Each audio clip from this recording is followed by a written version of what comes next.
Hi, chicken ബിരിയാണിയാണ് ഇന്ന് നിങ്ങൾക്കായിട്ട് പരിചയപ്പെടുത്തുന്നത്. അപ്പോൾ നമ്മുടെ വീടുകളിലൊക്കെ ഇങ്ങനെ ഈസി അല്ല, നമ്മുടെ ചിക്കൻ ബിരിയാണിക്ക് കുറച്ച് കാര്യങ്ങളൊക്കെ ചെയ്യാനുണ്ട്. എന്നാലും അതിൽ തന്നെ ഈസി ആയിട്ടുള്ള കുറച്ച് ടിപ്സുകളൊക്കെ പറഞ്ഞിട്ട് ഒരു സൂപ്പറായിട്ടുള്ള ഒരു ചിക്കൻ ബിരിയാണി എങ്ങനെ വീട്ടിലുണ്ടാക്കിയെടുക്കാം എന്നാണ് കാണിക്കുന്നത്. അപ്പോൾ എല്ലാവരും വീഡിയോ കാണാം. ബിരിയാണിക്ക് ആവശ്യമായിട്ടുള്ള ഇൻഗ്രീഡിയൻസ് ആണ് കാണുന്നത്. കുറേ അധികം കാണുമ്പോൾ ഒരാളും പേടിക്കൊന്നും വേണ്ട. അപ്പോൾ നമുക്കിത് എന്തൊക്കെയാണെന്ന് നോക്കാം. ആദ്യം തന്നെ നമുക്ക് 3 സവോള നൈസായിട്ട് അരിഞ്ഞിട്ടുള്ളത് നമുക്ക് വറുത്ത് ചേർക്കാനുള്ളതാണ്. അത് നൈസായിട്ട് അരിഞ്ഞെടുക്കുക. പിന്നെ വേണ്ടത് നമുക്ക് കുറച്ചധികം തന്നെ അണ്ടിപ്പരിപ്പ് മുന്തിരിയാണ്. കുറച്ചധികം അണ്ടിപ്പരിപ്പ് മുന്തിരി ഇട്ടാൽ തന്നെയാണ് ഇപ്പോൾ കുട്ടികൾക്കൊക്കെ കഴിക്കുകയാണെന്നുണ്ടെങ്കിൽ അവർക്ക് അതിനൊരു രസം ഇഷ്ടമുണ്ടാവുക. പിന്നെ നമുക്ക് ആവശ്യം ഒരു 7 സവോള നീളത്തിൽ അരിഞ്ഞു വെച്ചിട്ടുള്ളതാണ്. അത് വഴറ്റാൻ മസാല ഉണ്ടാക്കാൻ വേണ്ടിയിട്ടാണ്. പിന്നെ നമുക്ക് 2 കുടം വെളുത്തുള്ളി, അത്രയ്ക്ക് തന്നെ ഇഞ്ചി, ഒരു 8-10 പച്ചമുളക്, നമ്മുടെ സാധാ അങ്ങാടി മുളകാണ് എടുക്കണത്. ഇത് നന്നാക്കി വെക്കുക. അരിയൊന്നും വേണ്ട, എന്ന് വെച്ചാൽ നമ്മളത് മിക്സിയിൽ എടുക്കാം. നമുക്കത് ഈസി ആക്കി എടുക്കാമല്ലോ, നമുക്ക് കുറച്ചെടുത്താൽ മതി. പിന്നെ വേണ്ട നമുക്ക് സർവ്വസുഗന്ധിയുടെ ഇല, അതൊരു 3 സർവ്വസുഗന്ധിയുടെ ഇല. പിന്നെ നമുക്ക് മല്ലിയില, പുതിനയില കുറച്ചധികം തന്നെ എടുക്കുന്നുണ്ട്, അത് അരിഞ്ഞെടുക്കുക. പിന്നെ 2 തക്കാളി അരിഞ്ഞെടുത്തിട്ടുള്ളത്. പിന്നെ നമുക്ക് ഇതിലേക്ക് ആവശ്യമായിട്ടുള്ള മസാലകള് ജീരകം, സജീരകം, കരയാമ്പൂ, ഏലക്കായ, തക്കോലം, പട്ട ഒക്കെയാണ്. ജീരകം നമ്മൾ 2 ടേബിൾ സ്പൂണ്, സജീരകം 1 ടേബിൾ സ്പൂണ്, ഏലക്കായ 10 എണ്ണം, തക്കോലം 5 എണ്ണം, കരയാമ്പൂ 10 എണ്ണം, പട്ട 2 കഷ്ണം ഒക്കെയാണ് എടുക്കുന്നത് നമ്മള്. പിന്നെ നമുക്ക് ആവശ്യമായിട്ടുള്ള 2 ചെറുനാരങ്ങ. പിന്നെ നമുക്ക് നെയ്യ്, സൺഫ്ലവർ ഓയില്, നമ്മൾ ആവശ്യത്തിന് വറുക്കാനും ഇതിനൊക്കെ ആയിട്ട് ആവശ്യത്തിനുള്ള നെയ്യും സൺഫ്ലവർ ഓയിലും. പിന്നെ നമുക്ക് 1 കപ്പ് തൈരാണ് ആവശ്യമുള്ളത്. നമുക്ക് ഇതിലേക്ക് മസാലയ്ക്ക് ചേർക്കാൻ ആവശ്യമായിട്ടുള്ള പൊടികൾ എന്ന് പറഞ്ഞു കഴിഞ്ഞാൽ മല്ലിപ്പൊടി, മുളക് പൊടി, കുരുമുളക് പൊടി, ഗരം മസാല, മഞ്ഞള്, പഞ്ചസാര, ആവശ്യമായിട്ടുള്ള ഉപ്പ്. മല്ലിപ്പൊടി 4 ടേബിൾ സ്പൂണ് മല്ലിപ്പൊടി, മുളക് പൊടി 3 ടേബിൾ സ്പൂണ്, കുരുമുളക് പൊടി 1 table spoon, garam masala 1 table spoon, മഞ്ഞൾപ്പൊടി 1 ടേബിൾ സ്പൂണ്, പഞ്ചസാര 1 ടേബിൾ സ്പൂണ്, ഉപ്പ് ആവശ്യത്തിനാണ്, ഞാൻ കാണിക്കാൻ വേണ്ടി വെച്ചെന്നേ ഉള്ളൂ. ഇതൊക്കെയാണ് നമുക്ക് പൊടികൾ ആവശ്യമായിട്ടുള്ളത്. പിന്നെ നമുക്ക് ആവശ്യമായിട്ടുള്ളത് ജീരകശാല അരിയാണ് നമ്മൾ എടുക്കുന്നത് ബിരിയാണിക്ക്. അത് 1 കിലോ അരിയാണ് എടുത്തിരിക്കുന്നത്. അത് നമ്മൾ കഴുകി 20 മിനിറ്റ് സോക്ക് ചെയ്ത് വെച്ചിട്ട് ഊറ്റിയെടുത്തിട്ടുള്ളതാണ്. പിന്നെ നമുക്ക് ഇതിലേക്ക് ആവശ്യമായിട്ടുള്ള ചിക്കൻ, അതായത് കോഴി ബിരിയാണി ആണല്ലോ. അപ്പൊ നമ്മൾ അതിന് 3 കിലോ കോഴി ചെറുതാക്കി വലുപ്പത്തിനനുസരിച്ചിട്ട് മുറിച്ചെടുത്തത് കഴുകി വാല വെച്ചിട്ട് അതിൽ മുളക് പൊടി, കുരുമുളക് പൊടി, മഞ്ഞൾ, ഉപ്പ് ഇട്ടിട്ട് മിക്സ് ചെയ്ത് വെച്ചിട്ടുള്ളതാണ്. നമ്മൾ അരമണിക്കൂർ മുമ്പ് നമ്മൾ ആക്കി വെച്ചിട്ടുണ്ടെങ്കിൽ അതിലേക്കൊക്കെ ആ മുളകൊക്കെ പിടിക്കും. അപ്പൊ അതിന് തയ്യാറാക്കി വെച്ചിട്ടുള്ളതാണ്. അപ്പൊ നമ്മുടെ ബിരിയാണിയുടെ ഇൻഗ്രീഡിയൻസ് മുഴുവൻ ഇവിടെ പറഞ്ഞു കഴിഞ്ഞു. ഇനി നമുക്ക് ബിരിയാണി ഉണ്ടാക്കാം. അപ്പൊ ആദ്യം തന്നെ നമ്മൾ ചെയ്യേണ്ടത് റൈസ് വേവിച്ചെടുക്കാനാണ് പോണത്. റൈസ് വേവിച്ചെടുക്കാന്ന് പറഞ്ഞു കഴിഞ്ഞാൽ നമ്മൾ സാധാരണ വീട്ടിൽ ചോറൊക്കെ വെക്കണ പോലെ നമ്മൾ പാത്രത്തിൽ വെള്ളം ഒഴിച്ചിട്ട് അരി ഇട്ടിട്ടാണ് വേവിച്ചെടുക്കണത്. നമ്മൾ ഈ അരി വെള്ളത്തിൽ നമ്മൾ ഈ മസാലകളും കൂടിയും കൂട്ടി യോജിപ്പിക്കണമെന്ന് മാത്രമേ ഉള്ളൂ. അതുപോലെ തന്നെ വെള്ളത്തിൽ നമ്മൾ ഉപ്പും കൂടി ഇട്ട് കൊടുക്കുന്നുണ്ട്. ഉപ്പിട്ട് കൊടുക്കാന്ന് പറഞ്ഞു കഴിഞ്ഞാൽ നമ്മൾ ഉപ്പിട്ടിട്ട് കലക്കിയിട്ട് ആ വെള്ളത്തിന്റെ രുചിയിൽ ഒരു ഉപ്പിന്റെ രസം ഒന്ന് മുന്നിട്ട് നിൽക്കണം. അപ്പോഴാണ് ആ ചോറിലേക്ക് കൃത്യമായിട്ട് ഉപ്പ് പിടിക്കാം. നമ്മൾ അതിലേക്ക് മസാലകള് ഇപ്പൊ സർവ്വസുഗന്ധിയുടെ ഇല അടക്കം നമ്മൾ എല്ലാ മസാലകളും ഈ വെള്ളത്തിലിട്ട് തിളപ്പിക്കുകയാണ് ഫസ്റ്റ് ചെയ്യണത്. ആ തിള വരുമ്പോൾ നമ്മൾ അരി ഇട്ട് കൊടുത്തിട്ട് അരി ഒരു 3/4 വേവ് ആവുമ്പോൾ നമ്മൾ അതിലേക്ക് 2 ചെറുനാരങ്ങയുടെ നീരെടുത്തിട്ട് ഒഴിച്ചു കൊടുക്കുകയാണ് ചെയ്യുന്നത്. എന്ന് വെച്ചാൽ ചോറ് അങ്ങോട്ട് ഒട്ടിപ്പിടിക്കാണ്ടിരിക്കാനും വേണ്ടിയിട്ടാണ് ചെറുനാരങ്ങയുടെ നീര് കൊടുക്കുന്നത്. അപ്പൊ അതുപോലെ ഒഴിച്ചു കൊടുത്തിട്ട് നമ്മൾ ഊറ്റിയെടുക്കുകയാണ് ചെയ്യേണ്ടത്. മനസ്സിലായില്ലേ? ചോറ് ഒട്ടി പിടിക്കാണ്ടിരിക്കാൻ വേണ്ടിയിട്ടാണ് ചെറുനാരങ്ങയുടെ. പിന്നെ ചെറിയൊരു പുളി ഉണ്ടാവും. പിന്നെ പ്രധാനമായിട്ട് നമ്മൾ ചോറ് ഒട്ടി പിടിക്കാണ്ടിരിക്കാൻ വേണ്ടിയിട്ട് അങ്ങോട്ടും ഇങ്ങോട്ടും അത് ഒട്ടി നിൽക്കാണ്ടിരിക്കാൻ വേണ്ടിയിട്ടാണ് നമ്മൾ ചെറുനാരങ്ങ നീര് ചേർക്കണത്. അപ്പൊ അങ്ങനെ ഊറ്റിയെടുത്തിട്ടുള്ള ചോറാണ് ഈ ചോറെന്ന് പറഞ്ഞു കഴിഞ്ഞാൽ. നോക്കിയിട്ടുണ്ടെങ്കിൽ അറിയാം നമുക്കിതിൽ മസാലകളൊന്നും കാണാനില്ല, ജീരകം മാത്രമേ കാണാനുള്ളൂ. അപ്പൊ അതെന്താന്ന് വെച്ചിട്ടുണ്ടെങ്കിൽ നമ്മൾ ഇതിൽ എണ്ണീട്ടാണ് മസാല കിട്ടുന്നത്. ഇപ്പൊ 10 ഏലക്കായ, 10 കരയാമ്പൂ അങ്ങനെ എണ്ണീട്ടാണ്. അപ്പൊ അത് ഊറ്റിയെടുക്കണതിന്റെ ഇടയിൽ നമുക്ക് പറ്റുകയാണെങ്കിൽ ആ മസാലകള് കാണുന്നതൊക്കെ നമ്മളത് മാറ്റി വെക്കാം. അപ്പൊ അത് കടിക്കാൻ നമുക്ക് ആ ഒരു ബിരിയാണി കഴിക്കുമ്പോൾ നമുക്ക് അതിന്റെ ഇടയിൽ ഇപ്പൊ ഒരു ഏലക്കായ കഴിച്ചു അയ്യോ അങ്ങനെ ആ ഒരു ടേസ്റ്റ് നമ്മുടെ വായിക്ക് വരില്ല. എന്നാൽ അതിന്റെ ഫ്ലേവർ മുഴുവൻ ഈ ചോറിലും വന്നിട്ടും ഉണ്ടാവും. അപ്പൊ അങ്ങനെ അത് ഊറ്റി എടുത്ത് വെച്ചിട്ടുള്ളതാണ് ഈ റൈസ്.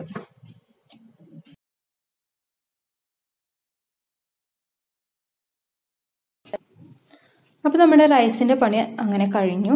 അപ്പൊ നമ്മൾ ആ ഒരു പണി കഴിഞ്ഞു. ഇനി നമ്മൾ ഇറച്ചി മസാല ഉണ്ടാക്കാനാണ്, ബിരിയാണിക്ക് ആവശ്യമായിട്ടുള്ള മസാല ഉണ്ടാക്കാനാണ് പോണത്. അപ്പൊ നമ്മൾ നേരത്തെ ആദ്യം തന്നെ പറഞ്ഞ പോലെ നമ്മുടെ ഇറച്ചി കഴുകി വാല വെച്ചിട്ട് അതിലേക്ക് നമ്മൾ മുളക് പൊടി, മഞ്ഞൾപ്പൊടി, കുരുമുളക് പൊടി, ഉപ്പ് ചേർത്ത് പുരട്ടി വെച്ചിട്ടുള്ളതാണ്. ഇപ്പൊ മുളക് പൊടി, കുരുമുളക് പൊടി എന്ന് പറയുന്നത് ഓരോരുത്തരുടെ എരിവിനനുസരിച്ചിട്ടാണ് ചേർക്കുന്നത്. മഞ്ഞൾപ്പൊടി നമുക്ക് എന്തായാലും എല്ലാ ഇറച്ചികളിലും ചേർക്കണ പോലെ മഞ്ഞൾപ്പൊടി അത് നല്ലതുമാണ് ചേർക്കുന്നത്.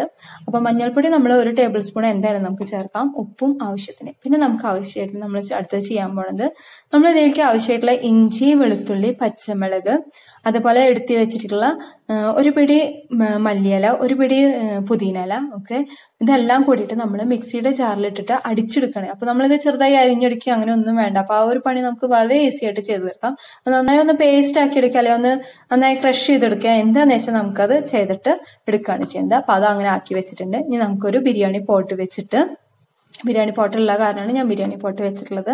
നമുക്ക് നോൺ സ്റ്റിക് പാത്രത്തിൽ ഏതിൽ വേണമെങ്കിലും നമ്മൾ സാധാരണ ചെയ്യണ പോലെ ഏതിൽ വേണമെങ്കിലും ഉരുളിയിലോ ഏതിൽ വേണമെങ്കിലും ചെയ്തെടുക്കാം. അതിൽ നമ്മൾ ഓയിൽ ഒഴിച്ചിട്ട് അതിലേക്ക് നമ്മൾ സവാള വഴറ്റാൻ ഇട്ട് കൊടുക്കുകയാണ് ചെയ്യണത്. നമ്മൾ ഇത്ര അധികം സവാള, ഇപ്പൊ 7 സവാളയൊക്കെ ബിരിയാണിക്ക് എടുക്കാന്ന് പറഞ്ഞാൽ ഇത്ര അധികം സവാള എന്ന് പറയുന്നത് നമ്മൾ 1 കിലോ അരിയാണ് എടുക്കുന്നത്. അപ്പൊ നമ്മൾ അതിന്റെ ക്വാണ്ടിറ്റി കുറയ്ക്കണതിനനുസരിച്ച് നമുക്ക് ഈ സവാളയുടെ അളവൊക്കെ കുറയ്ക്കാമല്ലോ. അപ്പൊ അത് ശ്രദ്ധിച്ചാൽ മതി. നമ്മളതിലേക്ക് ഓയിൽ ഒഴിച്ചിട്ട് ഈ സവാള നന്നായി വഴറ്റിയെടുക്കണം. നന്നായി ഒന്ന് ഇളക്കി വെച്ചിട്ട് നമുക്ക് വേണമെന്നുണ്ടെങ്കിൽ ഇത് ഒന്ന് മൂടി വെച്ചിട്ട് നമുക്ക് വേവിച്ചെടുക്കാം. അപ്പൊ ആ ഒരു റോസ് കളറൊക്കെ ആവണ ഒരു പാകമാവും. മൂടി വെച്ചിട്ട് നമുക്കത് വേവിച്ചെടുക്കാം. നമുക്ക് ആ മൂടി വെച്ചിട്ടിരിക്കുന്ന സമയത്ത് നമുക്ക് വേറൊരു ഗ്യാസിന്റെ ഇതില് നമുക്കൊരു ചട്ടി വെച്ചിട്ട് നമുക്ക് മുന്തിരി, അണ്ടിപ്പരിപ്പ്, സബോള വറുക്കാനുള്ളതൊക്കെ ചെയ്തെടുക്കാം. അപ്പൊ അതിന് ആവശ്യമായിട്ടുള്ള നെയ്യ് വെച്ചെടുക്കാം. നമ്മൾ നെയ്യിലാണ് അത് വറുത്തെടുക്കുന്നത്. അപ്പൊ അതിനാവശ്യമായിട്ടുള്ള നെയ്യ് നമ്മളത് ഒഴിച്ചു കൊടുക്കാം. അപ്പൊ ആദ്യം തന്നെ നമുക്ക് അണ്ടിപ്പരിപ്പും മുന്തിരിയും വറുത്തെടുക്കാം. അപ്പൊ ആദ്യം തന്നെ അതിൽ അണ്ടിപ്പരിപ്പ് ഇട്ട് കൊടുക്കാം. അണ്ടിപ്പരിപ്പ് ഒരു 3/4 ഭാഗം ആവുമ്പോൾ നമ്മള് അതിലേക്ക് തന്നെ നമ്മള് മുന്തിരി ഇട്ട് കൊടുക്കുകയാണ് ചെയ്യണത്. അപ്പൊ എന്താന്ന് വെച്ചിട്ടുണ്ടെങ്കിൽ മുന്തിരി പെട്ടെന്ന് തന്നെ ആവുന്നത്, അണ്ടിപ്പരിപ്പ് ഒരു തരി സമയം എടുക്കും നമുക്ക് ആവാൻ വേണ്ടിയിട്ട്. അപ്പൊ ആ ഒരു ഫുൾ വേവ് ആവുമ്പോഴേക്കും മുന്തിരി ആയിട്ട് അപ്പൊ നമുക്ക് രണ്ടും കൂടി കോരി മാറ്റി വെക്കാം. അപ്പൊ അതിന് വേണ്ടിയിട്ടാണ് അങ്ങനെ ചെയ്യണത്. അണ്ടിപ്പരിപ്പ് ഇപ്പൊ ഏകദേശം ആയി തുടങ്ങുമ്പോൾ നമ്മൾ അതിലേക്ക് മുന്തിരിയും കൂടി ഇട്ട് കൊടുക്കണം. മുന്തിരി നേരത്തെ പറഞ്ഞില്ല, ഇതിന് 2ന്റെ അളവെന്ന് പറയണത് നമ്മുടെ ഒരു ഇഷ്ടത്തിനനുസരിച്ചിട്ടാണ്. ഇപ്പൊ വീട്ടിലുണ്ട്, ഇഷ്ടമുണ്ട്, കുട്ടികൾക്കൊക്കെ ഇഷ്ടമുണ്ട്, കുട്ടികളൊക്കെ ഉണ്ടെന്നുണ്ടെങ്കിൽ കുറച്ച് അധികമൊക്കെ നമുക്ക് ഇടാം. അപ്പൊ നമ്മളത് ആവുമ്പോ ഒരു ചെറിയ ഗോൾഡൻ കളർ, അണ്ടിപ്പരിപ്പൊക്കെ ഒരു ചെറിയ ഗോൾഡൻ കളർ ആവുമ്പോൾ നമ്മളത് കോരി എടുത്ത് വെക്കും. നന്നായി കരിയാനൊന്നും നിൽക്കേണ്ട, മുന്തിരി പെട്ടെന്ന് തന്നെ ആവും. ഇതാ നമ്മുടെ മുന്തിരി, അണ്ടിപ്പരിപ്പ് റെഡി ആയിട്ടുണ്ട്, കോരി വെച്ചിട്ടുള്ളത്. ഇനി നമ്മൾ ഈ നെയ്ക്ക് തന്നെയാണ് നമ്മൾ നൈസായിട്ട് അരിഞ്ഞു വെച്ചിട്ടുള്ള സബോള ഇട്ടിട്ട് വറുത്തെടുക്കുന്നത്. നമ്മൾ ബിരിയാണിയിൽ ഒരു സബോള വറുത്തിട്ടുള്ളത് ആ ഒരു മണം വരുമ്പോൾ തന്നെ നമുക്ക് ഇട്ട് വരുമ്പോൾ തന്നെ ഒരു രസമല്ലേ. അപ്പൊ അതേപോലെ അതിനാവശ്യമായിട്ടുള്ള സബോളയാണ്. അപ്പൊ ഇത് കരിയാണ്ട് സൂക്ഷിച്ച് വേണം ചെയ്യണമെങ്കിൽ. ഒന്ന് ചെറുതായി ഒന്ന് വഴന്നു വരുമ്പോൾ നമ്മൾ നേരത്തെ പൊടികൾ എടുത്ത് വെച്ചാൽ പഞ്ചസാര എടുത്ത് വെച്ചോളാം കണ്ടു. അത് നമ്മൾ ഈ സബോള വറുക്കണയിലാണ് ഇട്ട് കൊടുക്കുന്നത്. പഞ്ചസാര ഇട്ടിട്ടുണ്ടെങ്കിൽ ആ ഒരു മധുര രസം കൂടി സബോളയ്ക്ക് വരികയും ചെയ്യും. ഒന്നത് ടേസ്റ്റി ആയിട്ട് നിൽക്കാൻ വേണ്ടിയിട്ട് ഇട്ട് ചേർക്കണ ഒരു ടിപ്പാണ് നമ്മളതിൽ സബോള വറുക്കണേല്. നമുക്ക് ഇതിന്റെ ഇടയിൽ നമ്മൾ വഴറ്റാൻ വെച്ചിട്ടുള്ള സബോള ഒന്ന് ഇളക്കി കൊടുക്കും വേണം കേട്ടോ. അതായുണ്ട്, ഇപ്പൊ ഇതാ റോസ് കളർ ആയുണ്ട്. അതിലേക്ക് നമ്മൾ പേസ്റ്റ് ആക്കി വെച്ചിട്ടുള്ള ഇഞ്ചി, വെളുത്തുള്ളി, പച്ചമുളക്, പുതിനയില, മല്ലിയില എന്നിവ പേസ്റ്റ് ആക്കി വെച്ചിട്ടുള്ളത് നമ്മൾ ഇട്ടിട്ട് നന്നായി ഇളക്കി കൊടുക്കുക. നന്നായി അത് മിക്സ് ചെയ്ത് കൊടുത്തിട്ട് നമുക്കത് നേരത്തെ പോലെ തന്നെ മൂടി വെച്ചിട്ട് വേവിക്കാം. അപ്പൊ ആ ഒരു സമയം കൊണ്ട് നമ്മൾ പെട്ടെന്ന് ഇപ്പൊ രണ്ടും കൂടി ചെയ്യാൻ പറ്റാത്തവർക്ക് ഓരോന്നോരോന്നായിട്ട് ചെയ്യാം. നമ്മൾ ആ സമയം അഡ്ജസ്റ്റ് ചെയ്തിട്ട് ചെയ്യാൻ വേണ്ടിയിട്ടാണ് ഇങ്ങനെ ചെയ്യണത്. അപ്പൊ നമുക്ക് ബിരിയാണി ചെയ്യാൻ കുറെ അധികം നേരം വേണ്ടി വരില്ല. നമുക്ക് നമ്മുടെ സബോള വറുക്കാൻ വെച്ചിട്ടുള്ളതായിട്ടുണ്ട്. നമ്മൾ ആ ഒരു ഇത് പാകം ഗോൾഡൻ കളർ ആയി തുടങ്ങുമ്പോൾ തന്നെ നമുക്കത് കോരി മാറ്റി വെക്കാം. നമ്മൾ നേരത്തെ മുന്തിരി അണ്ടിപ്പരിപ്പിക്ക് തന്നെ നമുക്കിത് വറുത്ത് കോരി വെക്കാം. അപ്പൊ നമ്മുടെ ആ ഒരു പരിപാടി കഴിഞ്ഞു. അപ്പൊ നമ്മുടെ അരി വേവിക്കണ പരിപാടി, ചോറ് വേവിക്കണ പരിപാടി കഴിഞ്ഞു. അതേപോലെ സബോള വറക്കണ പരിപാടി, അണ്ടിപ്പരിപ്പ് മുന്തിരി വറക്കണ പരിപാടിയൊക്കെ കഴിഞ്ഞു. അപ്പൊ നമുക്ക് ആ ഒരു സമയം അഡ്ജസ്റ്റ് ചെയ്യാന്നാണ് ഞാൻ ഉദ്ദേശിച്ചത്. അപ്പൊ നമുക്കൊരു ഈസി ആയിട്ട് നമുക്ക് കുറെ അധികം നേരം ഇങ്ങനെ കുറെ നേരം ബിരിയാണി ഉണ്ടാക്കാൻ നിൽക്കണ്ടല്ലോ എന്ന് വിചാരിച്ചിട്ടാ. ഇതൊക്കെ അരിഞ്ഞ് ആദ്യം തന്നെ വെക്കുകയാണെങ്കിൽ നമുക്കപ്പോ അത് ഈസി ആയിട്ട് വേഗം വേഗം പണി തീർക്കാം നമ്മൾ. ഇനി അപ്പൊ നമ്മുടെ വഴറ്റാന് നമ്മൾ സവാള വെച്ചിട്ടില്ല, അത് ഇപ്പോൾ ഇത് ഏകദേശം വഴന്ന് വന്നിട്ടുണ്ട്. അതിലേക്ക് നമ്മൾ പൊടികൾ ചേർത്ത് കൊടുക്കണം. നേരത്തെ എടുത്ത് വെച്ചിട്ടുള്ള മല്ലിപ്പൊടി, മുളക് പൊടി, മഞ്ഞൾപ്പൊടി, കുരുമുളക് പൊടി, മസാലകളൊക്കെ നമ്മൾ ഇതിലേക്ക് ചേർത്ത് കൊടുക്കുകയാണ് ചെയ്യണത്. ഉപ്പടക്കം നമ്മൾ നേരത്തെ എടുത്തു വെച്ചിട്ടുണ്ടെന്നു, അപ്പൊ അതടക്കം നമ്മൾ ഇതിലേക്ക് ഇട്ട് കൊടുക്കണം. അതൊന്ന് നന്നായി ഒന്ന് വഴച്ചെടുക്കുക. ആ ഒരു പച്ചമണം ഒന്ന് പോണ വരെ നമ്മൾ ആ പൊടികൾ ഇട്ടിട്ട് നന്നായി ഒന്ന് വഴച്ചെടുക്കുക.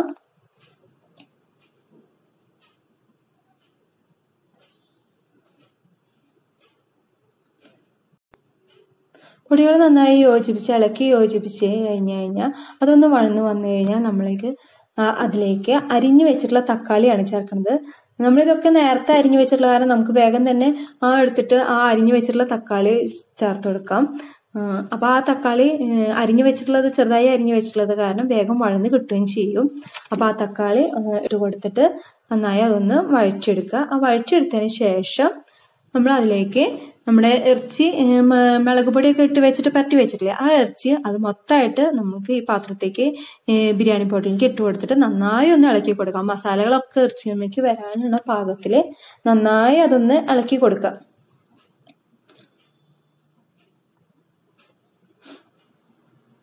നന്നായി ഇളക്കിയതിന് ശേഷം നമ്മൾ ഈ ഇറച്ചി മസാലയും കൂടിയിട്ട് നമ്മളത് മൂടി വെച്ചിട്ട് നമ്മൾ വേവിച്ചെടുക്കുകയാണ് ചെയ്യുന്നത്. അത് വെന്ത് വരുമ്പോൾ ഇറച്ചി വെന്ത് വരുമ്പോൾ നമ്മളിതിലേക്ക് കുറച്ച് സബോള വറുത്ത് വെച്ചിട്ടുള്ളതും അണ്ടിപ്പരിപ്പും മുന്തിരിയും കൂടി നമ്മൾ കൈകൊണ്ട് തന്നെ ഒന്ന് പൊടിച്ചിട്ട് ഒന്ന് ചേർത്ത് കൊടുക്കാം. അപ്പൊ അതിന്റെ ഒരു അണ്ടിപ്പരിപ്പിന്റെയും മുന്തിരിയുടെയും അതേപോലെ സബോളയുടെയും ഒക്കെ ഒരു ഫ്ലേവറും രസമൊക്കെ നമ്മൾ ഈ ഒരു മസാലയ്ക്ക് വരും. അല്ലെങ്കിൽ മസാലയുടെ യാതൊരു ബന്ധമില്ലാത്ത പോലെയോ. അപ്പൊ ആ ഒരു ടേസ്റ്റ് വരാനാണ്. ഞാൻ അത് ചേർത്ത് കഴിഞ്ഞതിന് ശേഷം നമ്മളിതിലേക്ക് എടുത്തു വെച്ചിട്ടുള്ള തൈര് ചേർത്ത് നന്നായി ഇളക്കി കൊടുക്കുക. തൈര് നമ്മൾ ചേർക്കുമ്പോൾ അത് നന്നായി നിർത്താണ്ട് ഇളക്കി കൊടുക്കണം. എന്താണെന്ന് വെച്ചാൽ തള വരുന്നതിന് മുമ്പ് നന്നായി മിക്സ് ആയി വരണം. അപ്പൊ നമ്മൾ തളയൊക്കെ വന്നു കഴിഞ്ഞാൽ നമ്മുടെ ഈ കറി മസാല റെഡി ആയിട്ടുണ്ട്, ഗ്രേവി റെഡി ആയിട്ടുണ്ട് ഇതിന്റെ. അപ്പൊ നമ്മൾ ഇതിൽ കൂടുതലായിട്ടുള്ള ഗ്രേവി ഉണ്ടെന്നുണ്ടെങ്കിൽ ഇപ്പൊ നമ്മളിപ്പോ കുറച്ച് ചാറോട് കൂടിയിട്ടല്ലേ, അത് നന്നായി വറ്റിക്കണമെന്നില്ല. അപ്പൊ ആ ഒരു ഗ്രേവിയും ചെറിയ കഷ്ണങ്ങളും ആയിട്ട് നമുക്ക് വേണമെങ്കിൽ ഈ ഒരു സമയത്ത് നമുക്ക് മാറ്റി വെക്കാം. ഞാനിവിടെ മാറ്റി വെക്കുന്നത് എന്താന്ന് വെച്ചാൽ നമുക്കൊരു ബിരിയാണിയുടെ ഒരു സൈഡ് ഡിഷായിട്ട് നമുക്ക് കഴിക്കാം. അപ്പൊ അതൊരു പ്രത്യേക ടേസ്റ്റ് ആണ്. അങ്ങനെ വേണമെങ്കിൽ മാറ്റി വെക്കാം. ഇനി നമ്മൾ ചെയ്യണത് ആ ബിരിയാണി പോട്ടിൽ തന്നെ നമ്മൾ ഒരു ലെയർ ഈ ഇറച്ചിയും ഗ്രേവിയും കൂടിയിട്ട് ഒരു ലെയർ പോലെ ഇട്ടിട്ട് അതിന്റെ മുകളിൽ നമ്മൾ അരി ഇട്ട് കൊടുക്കണം. നമ്മൾ ചോറ് വേവിച്ച് വെച്ചിട്ടുള്ളതല്ലേ, അത് ഒരു സ്റ്റെപ്പായിട്ട് ഇട്ട് കൊടുക്കാം.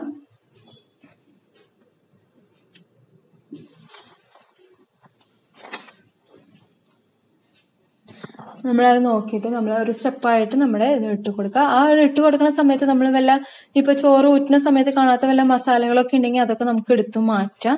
ഇപ്പൊ വല്ല കറുവപ്പട്ട, ഏലക്കായ അങ്ങനെ എന്തെങ്കിലുമൊക്കെ കാണുകയാണെന്നുണ്ടെങ്കിൽ നമ്മൾ അത് ജസ്റ്റ് ഒന്ന് എടുത്ത് മാറ്റാം, നമ്മൾ അതിന്റെ ഇടയിൽ പെടുകയാണെന്നുണ്ടെങ്കിൽ. അപ്പൊ അതൊരു ലെയർ ഫുള്ളായിട്ട് നമുക്ക് ഇറച്ചിയുടെ മുകളിൽ, ഇറച്ചിയും ഗ്രേവിയുടെയും മുകളിൽ നമുക്ക് അത് ഇട്ട് കൊടുത്തിട്ട് ഒന്ന് നന്നായി ഒന്ന് പരത്തി കൊടുക്കാം. അതിന്റെ മുകളിൽ നമ്മൾ അരിഞ്ഞു വെച്ചിട്ടുള്ള മല്ലിയില, പുതിനയില ഇട്ട് കൊടുക്കാണ്. മല്ലിയിലയും പുതിനയിലയും ഇട്ട് കൊടുത്താൽ തന്നെയാണ്, കുറച്ച് ഇട്ട് കൊടുത്താൽ തന്നെയാണ് ആ ബിരിയാണിക്ക് അതിൻ്റെതായ ഒരു മണം വരുന്നുള്ളൂ. നമ്മൾ വേറെ എസൻസ് കാര്യങ്ങളൊന്നും ചേർക്കണില്ല. അപ്പൊ ആ മല്ലിയിലയും പുതിനയിലയും അതിനാവശ്യമായിട്ടുള്ളത് ഇട്ട് കൊടുക്കണം. ഇനി നമ്മൾ അണ്ടിപ്പരിപ്പും മുന്തിരിയും സബോള വറുത്തിട്ടുള്ളതും നമ്മൾ അതിന്റെ മുകളിൽ എല്ലായിടത്തും എത്തുന്ന വിധത്തിൽ ഒന്ന് പരത്തി ഇട്ട് കൊടുക്കുകയാണ് ചെയ്യണത്. അപ്പൊ നമ്മൾ എടുത്തതിന് അനുസരിച്ച് നമ്മളത് ഇട്ട് എല്ലായിടത്തേക്കും പരത്തി കൊടുക്കാം. നമ്മൾ കൂടുതൽ എടുത്തിട്ടുണ്ടെങ്കിൽ നമുക്ക് അതിനനുസരിച്ച് ഇട്ട് കൊടുക്കാം. ഇനി അതേപോലെ തന്നെ നമ്മൾ ഇതിന്റെ മുകളിൽ നെയ്യ് ഒഴിച്ചു കൊടുക്കുന്നുണ്ട്. നെയ്യ് എന്ന് പറയുന്നത് ഞാൻ കുറെ അധികം നെയ്യൊന്നും ഒഴിക്കണില്ല. ഒരു ടീസ്പൂൺ 2 ടീസ്പൂൺ ആണ് നമ്മൾ ഒഴിക്കണത്. നമുക്ക് കുറെ ബിരിയാണികൾ നല്ല നെയ്യ് വേണ്ടവർക്ക് നമുക്ക് അതിനനുസരിച്ചിട്ട് കൂട്ടാം. അതല്ല ഇപ്പൊ കുറച്ച് നെയ്യ്, ഞങ്ങളൊക്കെ ഇവിടെ കുറച്ച് നെയ്യൊക്കെ ഒഴിച്ചിട്ട് ഉപയോഗിക്കുന്നതാണ്. അപ്പൊ ആ ഒരു നെയ്യിന്റെ അളവൊന്ന് കുറവ് മതി എന്നുണ്ടെങ്കിൽ അതിനനുസരിച്ച് നമുക്ക് നെയ്യ് ചേർത്താൽ മതി. ഇനി അതിന്റെ മുകളിൽ നേരത്തെ ചെയ്ത പോലെ തന്നെ നമ്മൾ ഇതില് ഇറച്ചി കഷ്ണങ്ങളെല്ലായിടത്തും ഒന്ന് ഇതിൽ പരത്തി കൊടുക്കുക. ഇറച്ചിയും ഗ്രേവിയും കൂടിയിട്ട് അതൊന്ന് മിക്സ് ആയി കൊടുക്കുക. ഗ്രേവിയും കുറച്ച് നമ്മൾ അതിൽ ഒഴിച്ചു കൊടുക്കണം. അപ്പോൾ ആ ചോറും ഇതായിട്ടൊന്ന് യോജിച്ച് വരുള്ളൂ. നമ്മളിതില് വേറെ എസൻസുകളോ റോസ് വാട്ടറോ ഒന്നും നമ്മൾ ചേർക്കണില്ല, കളറുകളോ ഒന്നും നമ്മൾ ചേർക്കണില്ല. ഇനി നമ്മൾ നേരത്തെ ചെയ്ത പോലെ തന്നെ റിപ്പീറ്റേഷൻ ചെയ്യാം. നമ്മുടെ ഇറച്ചിന് മുകളിൽ നമ്മൾ ചോറിട്ട് കൊടുക്കുക. അതിന് മുകളിൽ നമ്മൾ പുതിനയില മല്ലിയില അങ്ങനെ നമ്മൾ നേരത്തെ ചെയ്ത അതേ സ്റ്റെപ്പ് തന്നെ ഈ ചോറും ഇറച്ചിയും കഴിയണ വരെ നമ്മളത് ചെയ്തുകൊണ്ടിരിക്കുക. അതിനെ അഡ്ജസ്റ്റ് ചെയ്തിട്ട് അവർ ചെയ്യാം. അപ്പോഴാണ് അവർ തട്ടായിട്ട് നമ്മൾ ലെയറായിട്ട് നമ്മൾ ചെയ്തെടുക്കുകയാണ് ചെയ്യേണ്ടത്. നമുക്കിനി കളറ് ചേർക്കണം എന്നുണ്ടെന്നുണ്ടെങ്കിൽ നമ്മൾ കളറ് ചേർക്കാൻ നിൽക്കണം. നമ്മുടെ മഞ്ഞൾപ്പൊടി ഇല്ലേ, നമ്മുടെ വീട്ടിലുള്ള മഞ്ഞൾപ്പൊടി കുറച്ച് പാലിലൊന്ന് കലക്കിയിട്ട് അതൊന്ന് അവിടെ ഇവിടെയൊക്കെ ആയിട്ടൊന്ന് തൂവി കൊടുത്താൽ മതി. ഇനി അതെല്ലാം നമുക്കിപ്പോൾ കുങ്കുമപ്പൂ ഉണ്ടെങ്കിൽ അതും ഇതേപോലെ തന്നെ പാലിൽ ചേർത്തിട്ട് ഒന്ന് കുറച്ച് നേരം മുമ്പേ ചേർത്ത് വെച്ചിട്ട് അത് വേണമെങ്കിൽ ഒഴിച്ചു കൊടുക്കാം. ഞങ്ങളിപ്പോൾ ഇതിവിടെ അതൊന്നും ചെയ്യണില്ല. അപ്പൊ നമ്മള് ഈ മുന്തിരിയും ഇതൊക്കെ നമ്മൾ നേരത്തെ തന്നെ പറഞ്ഞല്ലോ, കൂടുതൽ ചേർക്കുകയാണെങ്കിൽ അതിൻ്റെ ഒരു ടേസ്റ്റ് കൂടുതൽ തന്നെയാണ്.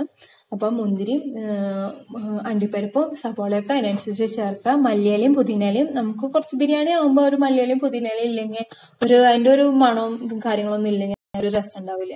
അപ്പൊ അതൊക്കെ നോക്കിയിട്ട് നമ്മൾ ചേർത്ത് കൊടുക്കുക. ഇനി നമ്മളിതൊരു മൂടി വെച്ചിട്ട് ചെറിയ ഫ്ലെയിമിലിട്ടിട്ട് ഒരു 20 മിനിറ്റ് നമ്മളത് ആവി കയറ്റിയെടുക്കണം. ദമ്മ് ചെയ്യാന്ന് പറയുന്ന പോലെ ഒട്ടിക്കണമൊന്നുമില്ല. പക്ഷെ ഇത് ഈ ഒരു പോട്ട് ഇത് മൂടി വെച്ചിട്ട് നമ്മൾ ആവി കയറ്റിയെടുക്കുകയാണ് ചെയ്യുന്നത്. ഇനിയിപ്പോ ഈ ഒരു പോട്ടില്ല, നമുക്ക് ബിരിയാണി പോട്ട് എല്ലാവർക്കും ഉണ്ടാവണമെന്നൊന്നുമില്ല. അപ്പൊ അങ്ങനെയാണുള്ളവർക്ക് നോൺ സ്റ്റിക്കിലാണ് ചെയ്യണമെന്നുണ്ടെങ്കിൽ നമ്മൾ ദോശത്തട്ട് വെച്ചിട്ട് ആ പാൻ വെച്ചിട്ട് അതിന്റെ മുകളിലാണ് നോൺ സ്റ്റിക്ക് വെക്കേണ്ടത്.